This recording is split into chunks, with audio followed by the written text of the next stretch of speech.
चलिए तो I think आपको वॉइस क्लियर होगा मेरा। ओके। तो आज हम लोग सिलेबस डिस्कस करेंगे एनडीए का। ठीक है। एनडीए के सिलेबस में कुछ कुछ जानेंगे भाई साहब, एनडीए का सिलेबस क्या होता है, कैसे होता है। ठीक है। Welcome to my channel NDA panthers. ठीक है। ये मेरी चैनल है एनडीए पैंथर्स के नाम से। ठीक है। तो सबसे पहले बात करते हैं भाई साहब एनडीए यानी नेशनल डिफेंस एकेडमी। ठीक है। इसमें आप ट्वेल्थ, अगर आप ट्वेल्थ में हो या फिर ट्वेल्थ पास आउट हो चुके हो, ठीक है, तो आपको यहाँ पे एडमिशन मिल जाएंगी। ओके। समझ में आया? आप ट्वेल्थ में हो या फिर ट्वेल्थ पास आउट हो तो आपको एडमिशन यहाँ पे मिल जाएगी। ठीक है। इसके लिए एक एग्जाम होता है एनडीए नेशनल डिफेंस एकेडमी करके। ठीक है। उसी की सिलेबस के बारे में हम बात करेंगे कि भाई साहब उसके सिलेबस में पूछता क्या है। सबसे पहले बात कर लेते हैं एजुकेशन क्वालिफिकेशन का। तो फॉर आर्मी, अगर आपको आर्मी विंग में जाना है नेशनल डिफेंस एकेडमी की, क्योंकि बात करें अगर एनडीए का, ठीक है, अगर बात करें एनडीए का तो आप तीनों में जा सकते हैं। आप चाहे तो आर्मी में जा सकते हैं, आप चाहे तो नेवी में जा सकते हैं, और आप चाहे तो एयरफोर्स में जा सकते हैं। किस में जा सकते हैं भाई? एयरफोर्स में जा सकते हैं। ठीक है। तो अगर बात करें आर्मी, अगर आपको आर्मी में जानी होगी तो आप ट्वेल्थ पास होने चाहिए। Twelfth pass of the 10+2 pattern of the school education और equivalent examination conducted by state education board और यूनिवर्सिटी। यानी आप ट्वेल्थ पास होने चाहिए अगर आपको आर्मी में जानी है। ओके। चलो, नेक्स्ट बात कर लेते हैं कि फॉर एयरफोर्स, अगर आपको एयरफोर्स में जानी है, ठीक है, या फिर नेवल विंग्स में जानी है नेशनल डिफेंस एकेडमी के, then 10+2 cadet entry scheme at the Indian. ठीक है। तो फिर आप ट्वेल्थ 10+2 किए होने चाहिए। और अगर बात करें नेवल एकेडमी की तो ट्वेल्थ पास विथ फिजिक्स। हाँ, नेवल एकेडमी में, नेवल एकेडमी मतलब नेवी, अगर आपको नेवी में जानी है, ठीक है, आप ट्वेल्थ पास तो होने ही चाहिए। क्या होने चाहिए भाई? ट्वेल्थ पास तो होने ही चाहिए। प्लस आपका जो ट्वेल्थ में, जैसे ट्वेल्थ अगर बच्चे जो 11 ट्वेल्थ करते हैं वो जनरली दो तीन स्ट्रीम्स को चूज करते हैं। कुछ बच्चे पीसीएम लेते हैं, कुछ बच्चे पीसीबी लेते हैं, ठीक है, कुछ बच्चे आर्ट्स ले लेते हैं, और कुछ बच्चे कॉमर्स ले लेते हैं। ठीक है। पीसीएम का मतलब sir physics chemistry math. PCM का मतलब भाई फिजिक्स केमिस्ट्री मैथ, और पीसीबी का मतलब फिजिक्स केमिस्ट्री बायोलॉजी। ठीक है। बी का मतलब क्या होता है यहाँ पे? बायोलॉजी होता है। ठीक है। और आर्ट्स को तो आपको पता ही है और कॉमर्स आपको पता ही है। ठीक है। तो अगर आपको नेवल एकेडमी में जाना है तो आपको ट्वेल्थ क्लास पास होनी चाहिए with physics chemistry and mathematics. याद रखना, अगर नेवल एकेडमी में जाना है तो आपको फिजिक्स केमिस्ट्री एंड मैथमेटिक्स आपके ट्वेल्थ क्लास में होने चाहिए। ठीक है। And 10+2 pattern of school education और equivalent are appearing in twelfth class under 10+2 pattern of school education. Can also apply for this examination. यानी अगर आप ट्वेल्थ पास है, अगर आप ट्वेल्थ पास है, या फिर आप ट्वेल्थ में है, ठीक है, अगर आप ट्वेल्थ में है, ठीक है, तो भी आप इसमें अप्लाई कर सकते हैं एनडीए के एग्जाम में। ठीक है। तो ये कुछ क्राइटेरिया है जिसके तहत आप अप्लाई कर सकते हैं। ठीक है। ये हमारे चैनल के नियम है, याद रखिएगा, सब्सक्राइब कर लीजिएगा। ठीक है। मैं आपको हरदम मिलूंगा, ठीक है, आप मैं अपने चैनल पे ही मिलूंगा आपको, और बेहतरीन तरीके से हम मिलके इस चीज को करेंगे। ठीक है। सबसे पहले कुछ नोट देने वाली बात है कि candidates appearing in 11th class exam are not eligible for this examination. भाई साहब, अगर आपने जैसे मान लो कि कोई बच्चा 2020 में, ठीक है, मान लेते हैं 2000 बच्चा को 2020 में, ठीक है, 10th पास आउट हुआ। क्या पास आउट हुआ? 10th पास आउट हुआ। ठीक है। 10th पास आउट होता है 2021 में, वो किस में रहेगा? 11th क्लास में रहेगा। किस में रहेगा? 11th क्लास में रहेगा। तो ही और she is not eligible for this examination. तो वो फॉर्म नहीं भर सकता है। वो जब 2022 में जाएगा, 2022 यानी ट्वेल्थ में जाएगा, तो एलिजिबल होगा फॉर्म भरने के लिए। आया बात समझ में? बहुत सारे बच्चों का डाउट रहता है कि सर क्या हम 11th क्लास में फॉर्म भर सकते हैं? तो जी नहीं, आप जब तक ट्वेल्थ क्लास में नहीं जाते हैं तब तक आप कोई फॉर्म नहीं फिल कर सकते। ठीक है। और नोट टू भी याद रखिएगा, those candidate who have yet to qualify in the 12th class equivalent examination are allowed to appear in the UPSC them. ठीक है। अब भाई साहब देखो, एक बात जान लो, ठीक है, जो एनडीए की एग्जामिनेशन होती है ना, जो एनडीए की एग्जामिनेशन होती है वो कंडक्ट कराता है यूपीएससी। और बच्चों आपको पता ही है कि यूपीएससी कितनी टफ एग्जाम लेता है। ठीक है। जो बच्चे आईएएस आईपीएस बनना चाहते हैं वो यूपीएससी की एग्जाम देकर पास आउट होकर आईएएस और आईपीएस बनते हैं।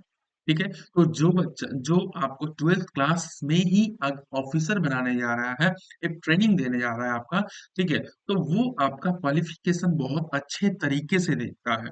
ओके।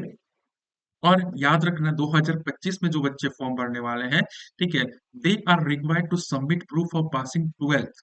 ठीक है, उनको 12th क्लास का प्रूफ देना पड़ेगा और इक्विवेलेंट एग्जामिनेशन का प्रूफ देना पड़ेगा। और डेट रहना चाहिए कब का? 15 दिसंबर 2025।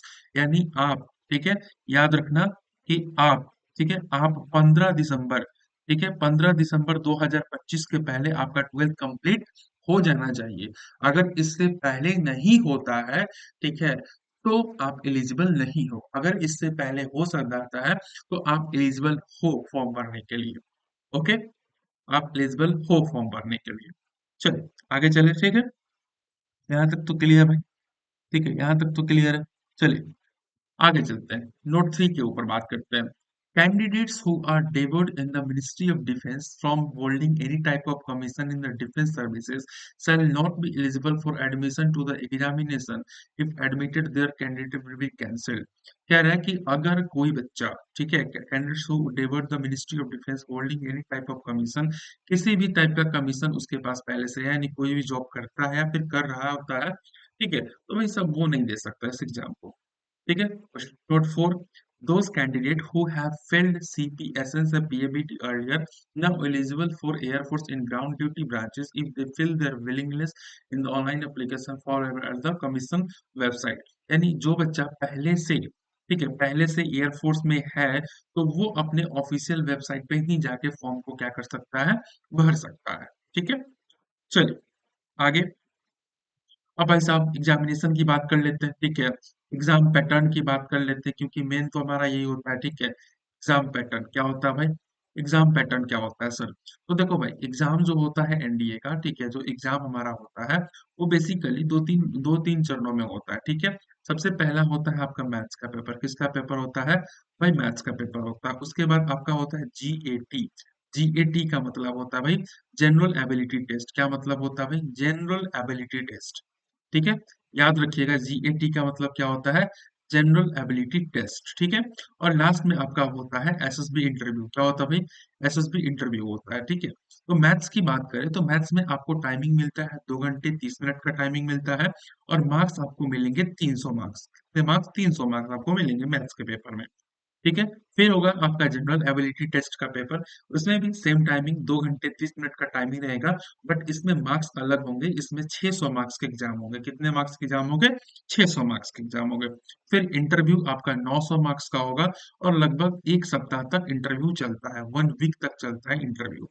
ठीक है। अगर आप चाहते हैं कि इंटरव्यू पे मैं डिटेल्ड वीडियो बनाऊं, तो फिर आप कमेंट कर देना कि यस सर, इंटरव्यू पे मुझे डिटेल्ड वीडियो चाहिए। ठीक है, तो फिर मैं डिटेल्ड वीडियो बनाऊंगा। ओके। चलिए आगे चले फिर। इसमें इसमें तो कोई दिक्कत नहीं होगा आपका। ठीक है। अब भाई साहब मैथ्स की बात करें हम, तो मैथ्स में सबसे पहले अलजेब्रा, मैट्रिसेस एंड डिटरमिनेंट। देखो ये सारे के सारे 11th क्लास के सिलेबस है, 11th एंड 12th के सिलेबस है। ठीक है। उसके बाद भाई साहब ट्रिग्नोमेट्री, उसके बाद analytical geometry, differential calculation 12th class, integral calculation 12th class, vector algebra 12th class, statistics और प्रोबेबिलिटी, ये सारे के सारे जो है वो 12th क्लास के ही हैं। ठीक है, 12th क्लास के ही हैं। ठीक है, तो इसीलिए ध्यान से 11th एंड 12th की मैथ्स पे आप जोड़ देना अपने। ओके। चलिए आगे चले हम। ठीक है। आगे हमें देखने को मिलता है भाई, अब देखो जीएटी, ठीक है, यानी जनरल एबिलिटी टेस्ट। क्या होता है भाई?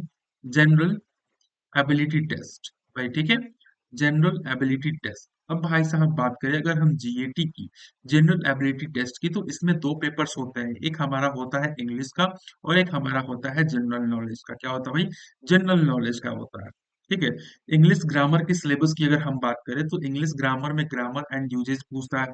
ठीक है। उसके बाद कॉम्प्रहेंशन पूछेगा, spotting error, para jumbling, filling the blanks, synonyms antonyms, vocab, cloze test, ठीक है, आइडम्स एंड प्रोवर्ब्स और सेंटेंस करेक्शन एंड इम्प्रूवमेंट। ये सारे के सारे टॉपिक्स आपके किस में पूछे जाते हैं? इंग्लिश में पूछे जाते हैं।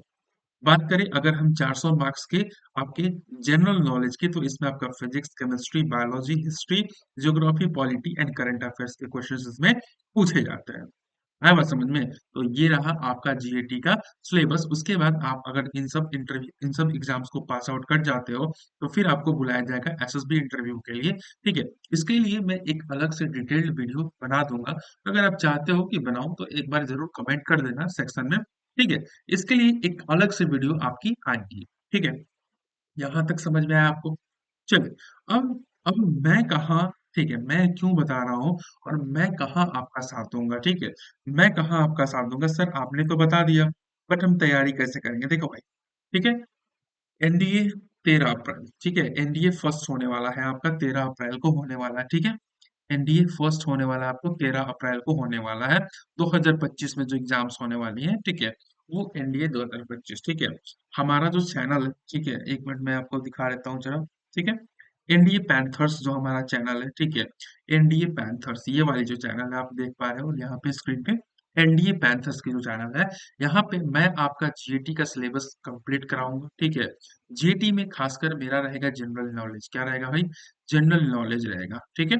जनरल नॉलेज रहेगा। जनरल नॉलेज में आपको भी पता है कि कितने मार्क्स का होता है? 400 मार्क्स का होता है। कितने मार्क्स का होता है भाई? 400 मार्क्स का होता है। 400 मार्क्स कम नहीं होते जनरल नॉलेज में, ठीक है? तो मैं आपको कवर कराऊंगा आपका फिजिक्स, ठीक है? मैं आपको कवर कराऊंगा आपका फिजिक्स। दूसरा, आपका केमिस्ट्री में कवर कराऊंगा, ठीक है? आपका केमिस्ट्री में कवर कराऊंगा। तीसरा, आपका बायोलॉजी में भी कवर कराऊंगा, ठीक है? बायोलॉजी में कवर कराऊंगा। चौथा, आपका एसएसटी पूरा मैं कवर कराऊंगा, जिसमें हिस्ट्री, ज्योग्राफी और पॉलिटी इकोनॉमिक्स भी आते हैं, ठीक है? अगर आपको इसमें भी कोई दिक्कत है तो कमेंट सेक्शन खुला हुआ है, आप जाके कमेंट कर सकते हो, सर ये चीज समझ में नहीं है, मैं फिर से उस पे एक बार डिटेल वीडियो बना दूंगा, ठीक है? तो मैं आपका साथी हूँ पूरे के पूरे आपके एनडीए जर्नी में। जीएटी के सिलेबस में बेहतरीन तरीके से 400 में 400 अंक हम प्राप्त करेंगे, फिजिक्स, केमिस्ट्री, बायोलॉजी और एसएसटी को मिला के, ठीक है? बस आप 12th क्लास का सिलेबस ध्यान में रखना मैथ्स के लिए, ठीक है? अरे भाई देखो, अगर तुम जीएटी में 400 नंबर ला देते हो ना, तो घींच घाच के तो कम से कम इंग्लिश में तुम्हारे 100 150 आ ही जाएंगे, ठीक है? 500 हो गया ना भाई, ठीक है? और मैथ्स में, मैथ्स कितने का होता है? 300, ठीक है? तो 300 में तुम्हारा कम से कम 150 तो आ ही जाएगा। भाई तुम टॉप कर जाओगे, ऑल इंडिया रैंक 1 आएगा तुम्हारा, अगर इतना ही, ठीक है? एक बात याद रखना, एनडीए में एवरेज बच्चा ही करता है। अगर आप ज्यादा पढ़ने वाले हैं या फिर नहीं पढ़ने वाले हैं तो आपसे एनडीए नहीं होने वाला। ऑन एन एवरेज बच्चा ही एनडीए को क्या करता है? क्रैक करता है, ठीक है? तो भाई साहब, हम आपके साथी हैं, ठीक है? 13 अप्रैल से पहले तक हम अपना जीएटी यानी जो जनरल नॉलेज का जो पेपर है, जिसमें फिजिक्स, केमिस्ट्री, मैथ है, हम उसको कवर करेंगे बेहतरीन तरीके से, ठीक है? ओके, ठीक है। तो आज का वीडियो यहीं पे खत्म करते हैं, ठीक है? मिलते हैं हम अपने क्लास में, एक दो दिन में आपकी लेक्चर्स आने शुरू हो जाएंगे। आशा करते हैं कि आप जरूर से ज्वाइन करेंगे लेक्चर्स को, ठीक है? तो चलिए बेहतरीन तरीके से खत्म करते हैं।